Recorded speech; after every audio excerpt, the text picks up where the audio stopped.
Spend less time in the laundry room and more time doing the things you love. Introducing the Samsung Smart Top Load Laundry Pair, now available at Lowe's. The washer's large capacity means you can fit more in every load. Plus, its super speed setting washes a full load in only 28 minutes. Shop the smart washer that will streamline laundry day, backed by Lowe's Price Promise.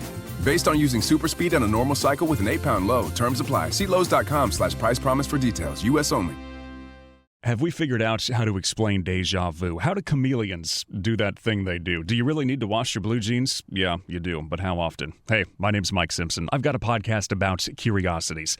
It's called I've Got Questions. We go through my list of random stuff and yours. Please participate. Send me your questions. I'll find someone to answer them. We've talked about our true crime obsession, how grocery stores are tricking us, super secret flight attendant stuff. I've Got Questions. New episodes Thursdays on Odyssey or wherever you get your podcasts. Hey, this is BJ. Thanks for listening to our show's podcast. If you're a fan of all things geeky, you should check out my other podcast, BJ Shea's Geek Nation. We have new episodes every day, and you can check it out at bjgeeknation.com. Your wages are being garnished. We can stop that now. It's hard enough to pay your bills when things are good, let alone when a big chunk of your take-home pay is gone before you even get your check. I'm bankruptcy attorney Travis Gagne, and I can stop the garnishment and get the creditors off your back immediately, often the same day as our consultation. Both Chapter 7 and 13 provide bankruptcy relief, but choosing the right chapter is crucial. In a free consultation, we can create a plan to get your finances back under your control. The chapter you choose sets the tone for the next chapter of your life. Please contact me today at choosetherightchapter.com. That's choosetherightchapter.com. 99.9 KISW, The Rock of Seattle. It's an Odyssey station. And, yeah, man. I mean, what do you want? What do you want to do in life? So what moves you? Our show, maybe? What? Oh, yeah, our show moves you. Oh, yeah. You know what? I mean, whether, if you got music, you got news, you got sports, you got podcasts, you want things that move you?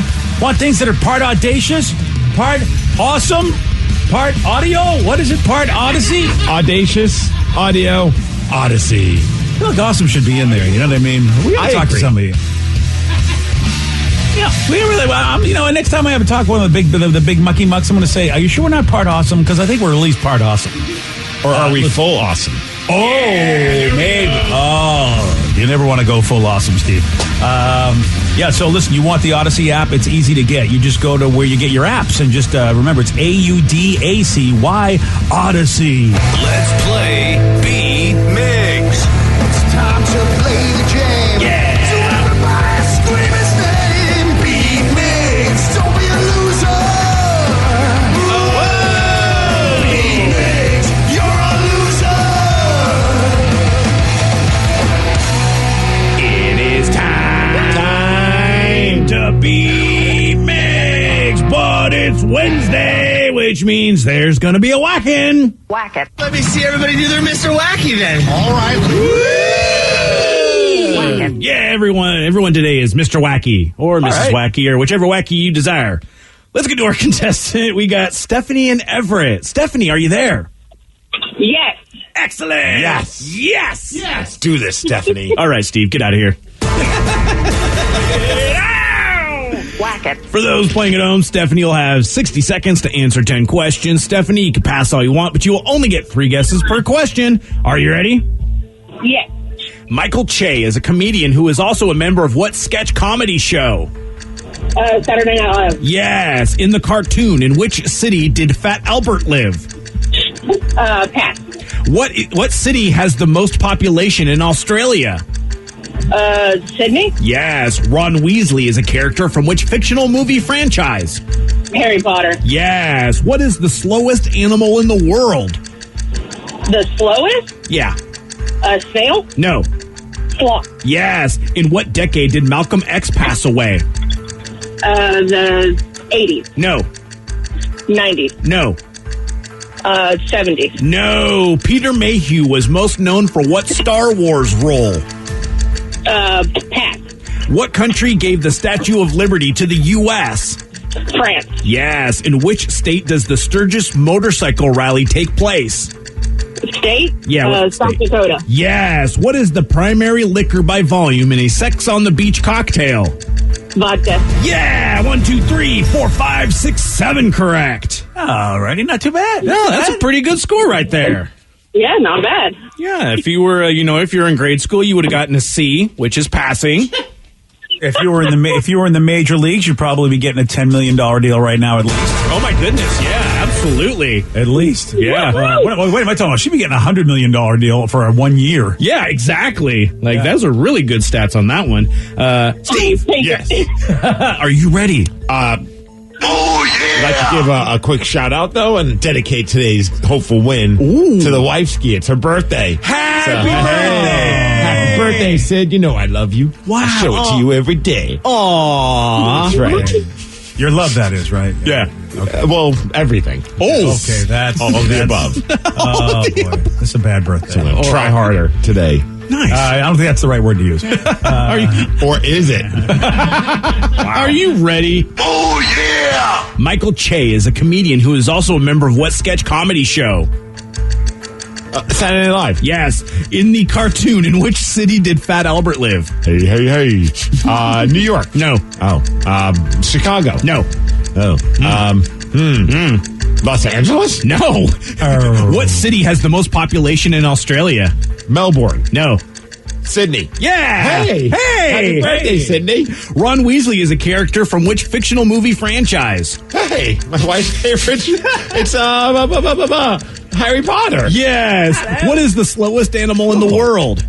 That would be Steve Miggs. No. Oh, is that a turtle? No. A sloth. Yes. In what decade did Malcolm X pass away? 60s. Yes. Peter Mayhew was most known for what Star Wars role?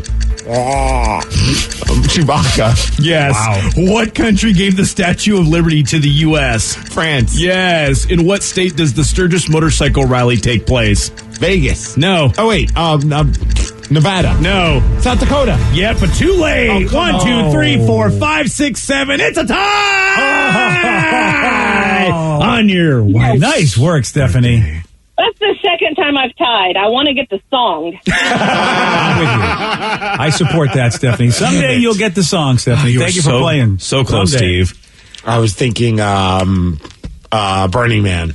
Oh, okay. Nevada. I don't know why, but that was what was popped in my head. Okay, that makes a little more sense then as well. And yeah. So sorry for your tie. Yeah, right. You sound really heartbroken, BJ. Really am about this. You did figure it out with South Dakota, so congratulations on that. A little late there. Nobody did get the city that Fat Albert lived in the cartoons. I think it's Philadelphia. Yeah, your favorite city there, BJ. Oh, yeah. Yeah, brotherly love, baby. How about them cheesesteaks? Yeah. Well, congratulations on the tie, and happy birthday to your wife. Happy birthday. Oh, my parents are on the phone. They would like to wish her a happy birthday. Oh. Happy birthday to you. Happy birthday to you. Happy birthday, dear Sydney. Wife's Happy birthday to you. We love you. Happy birthday. Hugs and kisses. Oh. Hugs and kisses. Hugs and How about kisses. that? Yeah. Nothing like a good birthday wish from afar. Well, it's good because if my parents forget, at least now I have audio proof that they did call on my wife's birthday. Yeah, exactly. I'm sure she'll be cool with that. You got to help them out. Look, the older you get, sometimes some of those dates, those numbers run together. So it's good to give them a little bit of help. Yeah. I don't know if you guys saw this, but one of Pearl Jam's most well-known songs, "Daughter," was reimagined by Heart's Nancy Wilson for the Netflix film "I Am All Girls." And here's a little bit of what that sounds like. She holds the hand that holds her down.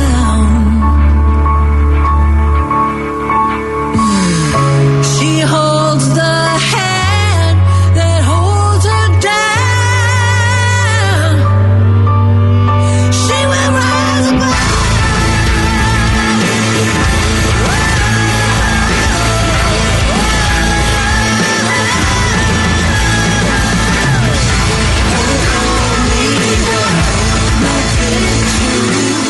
I like it. I would have been fine without that, to be honest. Yeah, you don't like it? Yeah. I mean, I didn't mind the quiet part. I don't know what it was with when everything kicked in. It just seemed like a real chaotic mess. Oh, At least really? The music for me. But Oh, still yeah. cool. Like, if I'm Pearl Jam, I'd be like, that's awesome that, that Nancy Wilson just covered one of our songs. I wonder if that stuff, phases. You'd hope that it would phase them. I mean, I know they're rock stars and they've been doing it forever, but still, you know, Nancy Wilson, obviously Heart, they've been around way longer than Pearl Jam. I imagine that the Pearl Jam guys like appreciated their music, looked up to them, maybe had a sense of like, you know, fandom for them, and that's going to be a trip. Yeah, especially since they were from Seattle as well, and they became a huge international success. So, yeah. You know what? I would have to hear more of that, Steve, that song, because I didn't hate it as much as you, I didn't have the reaction you had. Yeah, not hate. I would just, you know, I probably would have, if she'd play, I'd be like, you know what? Maybe you don't need to put that one out. I don't necessarily say I hated it though. Yeah, you're right. But I didn't have the same reaction you did to it. But I would need to hear more because that's all I heard was that little bit. Right. But then I was just focusing on her voice. So, and I'm a voice lyric guy. So musically, I'm not gonna. You may be right about it musically. But man, I just like I want to hear the rest of her voice on that. Yeah, dude, the quiet part, I was just like, damn, man, she's still got great pipes. Yeah. It's plus I was watching the video and. Yeah. Oh, is that tickling your fancy, really? BJ? Yeah. Oh, yeah. She's getting the butterflies in your tummy. Yeah. In your tummy. Well, let me just say that, when they first came out, when this boy was about 16, 17 years old, it brought me back some good memories, is all I'm going to say, when Hart first came on the scene. Fair enough. Yeah. And you know what? It's good to get those memories every once in a while. Get the blood pumping in the morning. Yeah. I don't know. I'm James Hetfield now. And what's going on here? What the hell? Yeah, well, just getting ready. I blame Nancy Wilson. Well, so 48% of us, pretty much almost half of us, admit that we have hidden food somewhere in our home so that the people we live with won't eat that food. Yeah. That's my wife. She hides food from you? Yes, but I want her to, because if we have candy in the house, I have flat out told her, if you keep it in a place that I know about it, I will eat it. And so she hides the candy so I don't eat it, and then I get it whenever she wants to give it to me. Yeah, I can't argue with that. That's the way I need to have it in my house too. Or just you can't have any food in the house that I really like Oreo cookies. You don't expect them to stay. Oh, they don't last. Yeah. Yeah. My wife used to think it was the kids, and then I had to come clean back in the day. Those damn kids. Because she would be like, "I am not buying these anymore. They're supposed to last a week. They're gone in a day." And the kids are going, "We didn't do it." And then finally, it was like, "Yeah, I can't let the kids take the rap for this."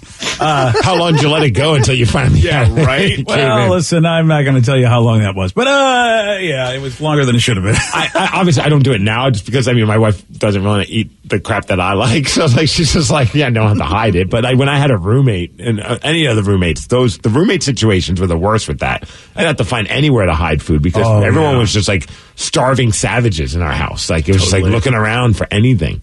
Yeah. That's why you need a good hiding place, and one of the best hiding places apparently. All right, I hate to break it, but you could at least if you need a fix, try behind the washing machine. If you're like really needing a fix, try behind the washing machine. That's like a good hiding place. I'm sorry to tell you extreme. That. Oh, you're pretty extreme. You know what? If you got me in the house, yeah, you need to put it behind the washing machine because I will. I'm out of my mind. When I really want something, then I know it's there. Forget about it. Just put it in the oven. BJ will never open it. There you go. Right about that, Vicky. Just don't forget to take it out before you cook something. I've done that before. What about the upper part of the toilet? That seems to work pretty good for me. No, I'm kidding. You're hiding in the upper decker there? No, that's where you put your guns. Okay, don't you watch The Godfather? Come on, that's right. Yeah, you don't put your food there. Inside a container for healthier food is also what people do. That's not a bad idea. Oh, that's pretty funny. It's like a bag of kale chips, but it's actually Doritos. Where they put it inside like the frozen vegetable bag and put it in the freezer, like if they're chocolate or whatever. Nobody's going to go into the frozen like pea bag or carrots. Yeah, that's good call. PEA. PEA. Yeah. Yeah, if you have another kind of frozen pea bag. That's, you know what, though? I will say this, Steve. You could put it in that other kind of bag as well. I don't think it was going to touch your stuff in there, if you want to try. I guess I'm a little guilty. I do have some like snacks, but I keep them in my car. And it's just because I don't want to get, I try my best not to eat like a crazy man, but every once in a while I need to know that there's like a snack ready for me in case I'm like having like a stressful moment. Oh, really? Yeah, See, they would never last. If I knew that there were snacks in my car, they'd be gone the first time. Before I even put them in the car, they'd be gone. Yeah, they don't last very long when I do have them in the car. So I was trying to stick with just having gum in the car. That seems to be at least, if I'm getting tired, gum works, and I don't need to have like a bag of nuts. Yeah. And it turns out, Rev and me, we know this anyway, but the people who are most likely to steal from your stockpile are your significant other, which is why Rev's wife and my wife, they need to just hide everything from us. Absolutely. My mom would do it. She used to love those chocolate-covered jelly rings. I don't know if you ever had those, but she was obsessed with those. And God forbid any of us try to touch them. So she had like a stash hidden, because every once in a while she would just come out of nowhere with like a handful of them. I'm like, where are those? She's like, I'm not telling you, because she'll eat them all. Oh, like, good call. Like, just give me one fix. Oh, see, your mom would have loved me, because even though I love chocolate, those jelly rings, forget about it. So that would have been one thing that she would have loved. Just like, you guys, your Sour Patch stuff and all that, your Skittles. You never have to worry about that with me. Well, Steve, fortunate enough for your mom, you can buy a 5-pound bag of those chocolate-covered jelly rings on Amazon. And then once you finish it, you'll be so sick of them, you'll never want them again. I would hope so, because, oh my gosh. Yeah, they're good in doses. Like, that's not a treat that, like, I don't know how my mom would crush so many of them, because I'd have like a couple of them, like, I'm good. See, I love it when I love something that nobody loves, because right now, with me, it's Almond Joys. And Zulu's Board Game Cafe, for some reason, they started stocking Almond Joys. Because you keep buying them. I'm the only one, though. I feel like I literally go, guys, I think I'm the only one eating these. Are you sure you shouldn't get a more popular candy bar? And they're like, no, these are fine. And I'm like, I don't know if they're getting them at a really cheap price, which is why they're buying them. I don't know, but it's like, this is amazing. I know they'll always have them. And I can have as many as I want because nobody else eats them. That's awesome. I love. So your mom with those jelly rings, I would be like, you have as many as you want. I mean, it's amazing how my brain can't try to figure out how I should like those, because I want to eat everything. So, your mom and I get along is what I'm saying. Plus, she gives me cupcakes. Once.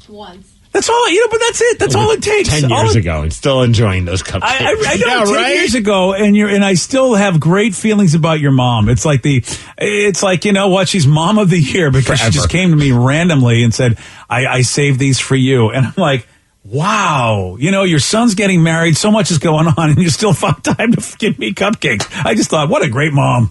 So she's the best. Just let her know. Okay. Here's a question for you. Why would a 6-year-old blow up a bridge?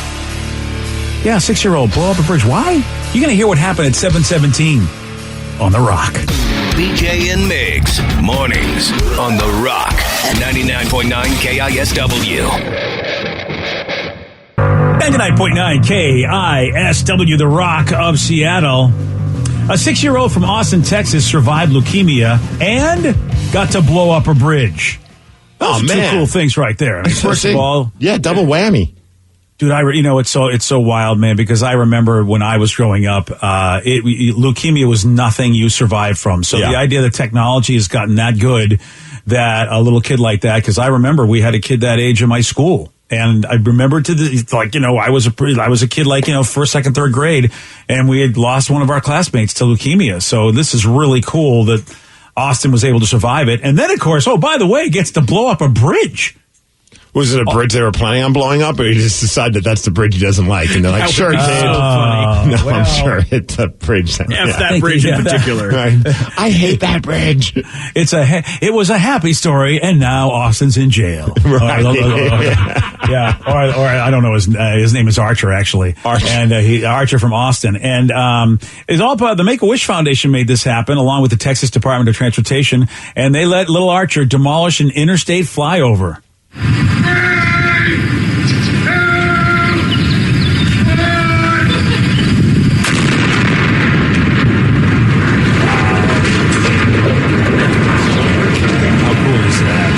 That is awesome. That is so cool for that little kid.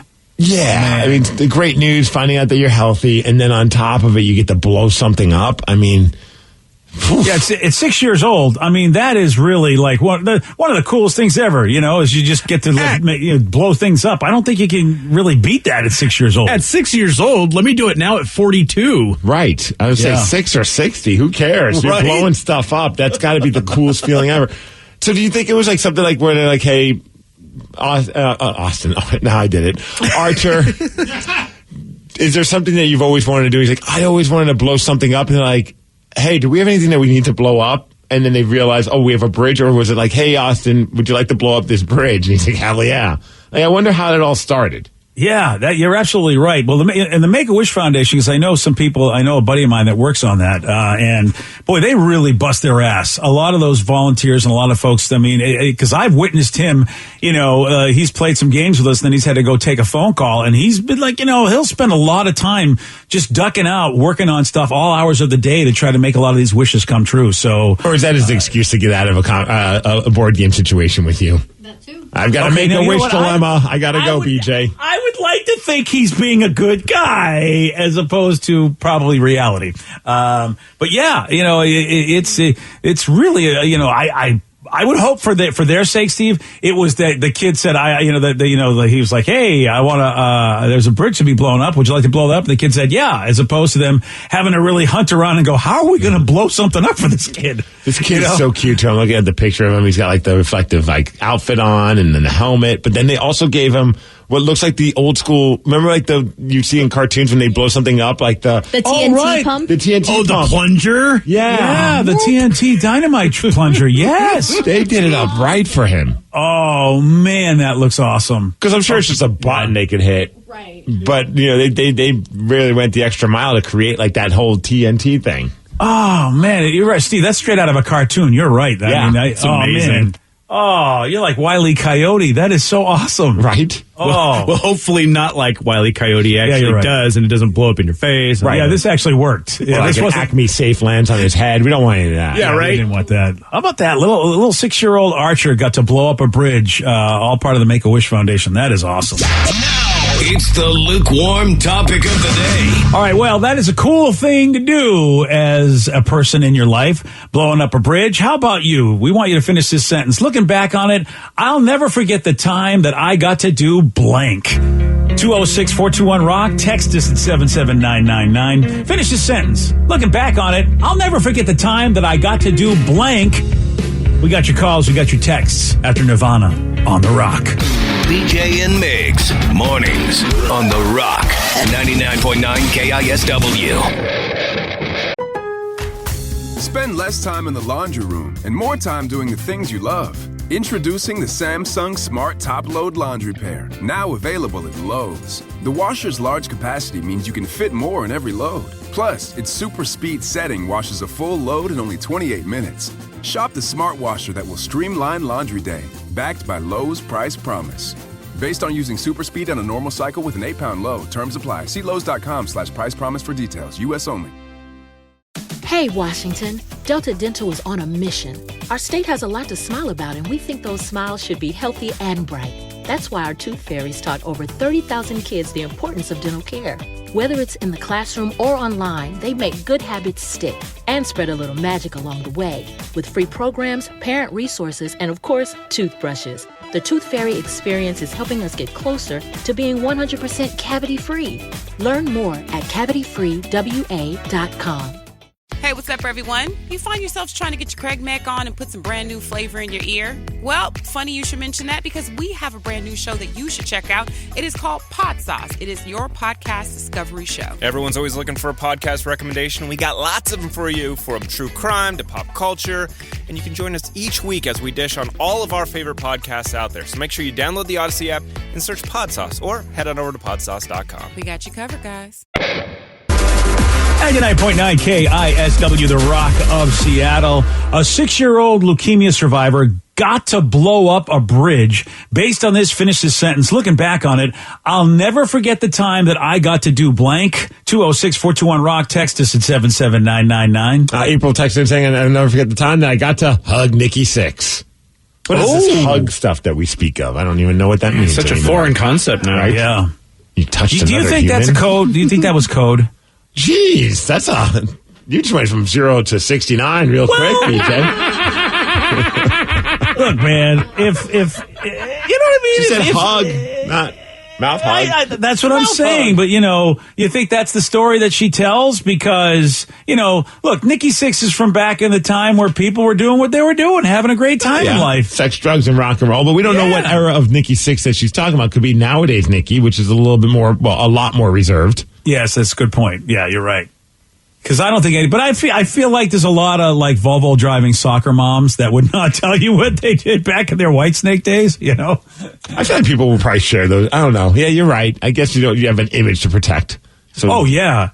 Especially if you're talking like old school, Van Halen era rock and roll, like your buddy's got that book. My buddy Domi, back in his days of working for Van Halen, he has the groupie book, the photo book. And you got to think at least 50% of the groupies that are in there are now parents. And they're probably like in their 40s or more. They're going to say they hugged, Eddie and Alex, And Domi, the road crew guy that they worked with. Yeah, exactly. Oh, yeah, I gave Domi a hug is what I did. Hugs for everybody. Yeah. Dude, I remember when we paged through that book and he brought it out. And it was an old school photo album. I'm like, this should be a coffee table book. It would make millions. Just title it Van Halen 1984, My Life on the Road with the biggest band in the world or something along those lines. Of course, you'd have to blur out a lot of faces, but while we were paging through it, I think I'm like, one of these girls, if not most of them, are somebody's grandmother now. And that's crazy to think. Grandma. Yeah, you're right. I hadn't even thought about that. You're right, Steve. That's grandmother age. Hey, now. Mima, tell us about the time that you toured with Van Halen again. Grandma, tell me about the time that a gremlin was put in a very productive spot in your body. Because they had it was around the time that Gremlins was popular, so they had little Gremlins action figures that they strategically placed in women's body parts. Strategically. Yes. Okay. Well, you know what? It's the greatest. I had, at some point, I had like a file of some of those and I lost it. I don't know where it went. Oh, man. Well, hopefully that book becomes a national treasure, like it gets preserved like by a historical society. He's a dad of two, one on the way. I think now he's kind of at the point where like maybe that book will never see the light of day. Oh, but he's going to have it sealed somewhere. Someone's going to discover it. It's probably still in the trunk of his car. That's where he used to keep it. Yeah. Man, oh man, and you know what? I remember like listening to Meemaws, and the ones that were like around in World War II era Meemaws, but they were older when I was like growing up, and you like sometimes they would tell you stories, and you'd be like, why are you telling me this story? They weren't my Meemaw, but I don't think we want to know what our grandmas did when they were young because we were all young. Is that like a term, Meemaw? I don't know. Yeah, I've heard. Yeah. Oh, I was Mimi. I know Gam Gam likes to warm up the sausage in Beer Fest. That's right. Yeah. Mima was. I got that from Sheldon. Yeah, that's where I got it from. Big Bang Theory. So, but Gam works. Anyway, whoever she is, she was probably doing some plowing in her younger days. Gam's a whore. Yeah. That's what I'm talking about. It's with all of us, and we're very fortunate because we get to have those kind of moments where, you get to spend some really awesome times because of this business. And so I'm wondering, how about you, Vic? I mean, you've been in the business for over 10 years now. So, anything that stands out for you? Like, oh my God, I can't believe looking back on this. I'll never forget the time I got to do this. One of the things that was early on of me working here, and I think it was something we were giving away or it was a charity auction, but we had a guitar that was signed by all the members of Soundgarden. And everybody at the station had to sign it as well. And so it was just such a weird moment. Like, my name is next to all these other people from like Soundgarden, like these amazing people. And then there's just like my name. And it was the most like surreal feeling ever. Just like, oh, I get to sign this too. I'll be honest, when I remember that time in my head as I'm signing, I'm like, well, just lowering the value of this guitar for whoever gets it. I mean, that was my thought. I may or may not have thought the same thing. Like, do they even really want my name on here? I'm going to do it, but do you want it? I think I even asked the person that was having a sign, like, do you want me to sign the back? That way, if they frame it, they don't, or mount it on the, like, how about all of us sign the back and then keep the Soundgarden guys on the front? It's funny, Steve. I had that similar thought. I thought, no, really, of course, it's going to make it tough for him to sell if he wanted to sell it. Right, and you see it on eBay. Autographed Soundgarden guitar with other names on it, too. Just like you see all these smudges. What happened? It's like I tried wiping their names off. Right. Sorry about that. Would you mind? It's also like, never to forget the time it involves Soundgarden. Chris Cornell, because yesterday, sadly, was the 4-year anniversary of his passing, and I was just thinking about that yesterday, about how lucky I was to have opportunities to have met Chris. But the one that will always stand out in my head was getting to go backstage at Benaroya Hall with Vicky, where we were the only two people in the room with Chris, and it was like total mood lighting, totally getting ready. I mean, it's just moments before he's going to go on stage and perform, and we spent most of the time talking about my tattoos. Like, he was such a cool, engaging dude, and I remember like Vicky and I just looking at each other like, what is happening? Like, this is like this is Chris Cornell. And it was just like we were just hanging with a homie. And it was awesome. And then we walk out, and as we're walking out, Jeff Ament from Pearl Jam's waiting to hang out with Chris. He's like, oh, hey, guys, is Chris in there? We're like, yeah, he's in there. He's going on in. He's good. Like, what is happening? It's one of those moments you walk out, you're like, did that happen? Was that a dream? Like, pinch me. Like, I can't believe it. That was such an adrenaline rush. And then go see the show, and the show was just amazing. Yeah, man. They for me, there's been so many great moments, but I think about the little kid in me. Like, what would the little kid in me? And growing up in Boston, I was a Red Sox fan, and so for Jack, our big boss Jack, to actually get me the opportunity to go into the booth while they were calling the game.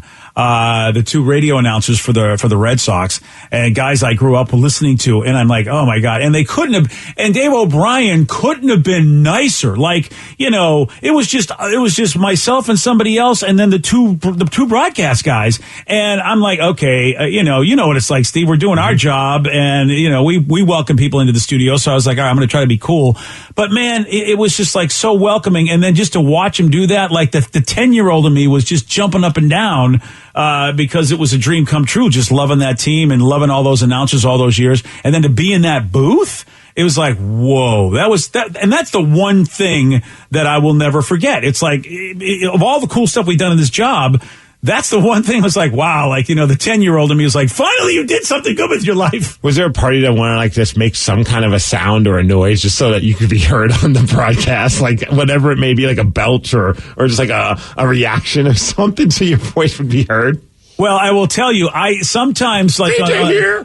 Well, you'll notice on like the TV broadcasts or for the Mariners or whatever, they will have guests in and they'll just talk to them and they'll ask them, maybe it might be about baseball, it might be about whatever they're promoting. So I figured I was hoping, like, he knew I was a radio guy, so at least he knew I was somewhat of a professional. I thought, man, it would be great if he would ask my opinion. I was getting ready, like I had some stuff that I thought would be intelligent to say. Now's my chance. And it never happened. You're like, hey, I don't know if you guys need me to pop in. I'm available just to let you know. Yeah, I know, man. I wanted to be as cool as I could because I just didn't want to ruin it. I ended up ruining it anyway because then I went and saw another guy who I grew up listening to, having just, in the press box area, having like in their food area, and I went over and I said hi, and next thing you know, they were like, that's kind of like people are just supposed to be chill. You're not supposed to bother anybody, and so they were like, why don't you just go out the door now? God forbid you say hello to someone. Right. Well, I might have been a little bit more aggressive than that, Steve. Well, next time zip up the pants. Yeah, I think the hello would have been fine, but the other. How about this texter says, I'll never forget the time that I was an extra in a Matt Damon movie, and I got to share craft services with the cast and crew. Across the room to the left was director Steven Soderbergh, eating and checking dailies on his laptop. Joel McHale and Scott Bakula were behind me. Whoa. Melanie Linsky came through and grabbed a salad, and then Matt Damon came through a couple times. It was surreal. Wow, Scott Bakula would be like of cool all the people, Scott Bakula? Hell yeah. I'm trying to figure out what movie he was in with Matt Damon now. Well, look, Matt Damon's good, but Captain Archer from Star Trek Enterprise, I would want to hang with. Scott Bakula's the man. It's oh man, come on, Soderbergh, isn't he doing a movie here? It's like right outside of our building. I kept seeing like a bunch of extras walking around last week. I heard about that. Yeah, I did not know this. Oh yeah, Zoe Kravitz is starring in it, I believe. Oh, Zoe. Is it Zoe or Zoe? Zoe. Oh, it's Zoe. Yeah. Okay. Danny calls her Zoe. They're close. Hey, yeah, we are that close. Hey, Zoe, how you doing? I waved at her as I drove by when the street was closed. Did you see her? No. Oh, I was like, sweet.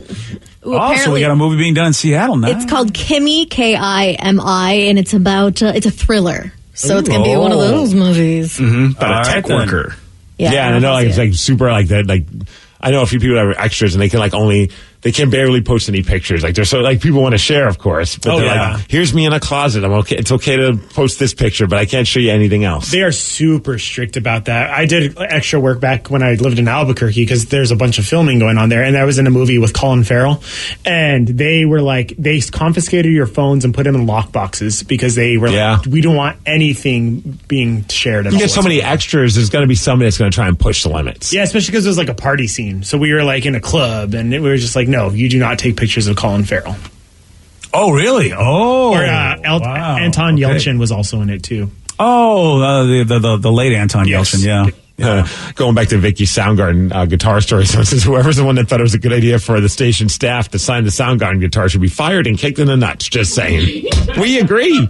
Yeah, it's not like we're disagreeing here. Although, we weren't not going to sign it. Like, we're told, like, we can sign it. Like, of course I'm going to sign it. I feel bad, but I'm going to do it just to have the bragging right. And I just put a heart under Cornell's name with this apostrophe S and then Steve Miggs. That way, since Chris Cornell loves Steve Miggs. Oh, of course. Yeah, TLF. Yeah. You know, true love forever, baby. Yeah, forever and ever. We got a well-known actress that just shared a crazy story about a time that she did mushrooms. You're going to hear from her at 7:47 on The Rock. Today's podcast was brought to you by Travis Gagne, bankruptcy attorney. He's here right now and has agreed to answer more of your questions about bankruptcy. Here's another listener question. How do I rebuild my credit after filing bankruptcy? You rebuild it, one creditor at a time by making your payments on time on your rent or your mortgage, by continuing to make car payments on a car that you keep during your case.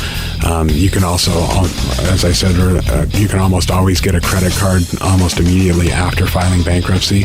Sometimes it's a secured card, and it'll almost always have a really high interest rate on it. But you can get a small balance credit card and charge a tank of gas or a dinner once a month on that and make the payment, pay it off every month, and that'll help you build a credit history one creditor at a time, and will help you rebuild your credit over time. Thanks, Travis. If you have more questions about bankruptcy, you can reach out to Travis anytime at ChooseTheRightChapter.com. That's ChooseTheRightChapter.com. Thanks for listening.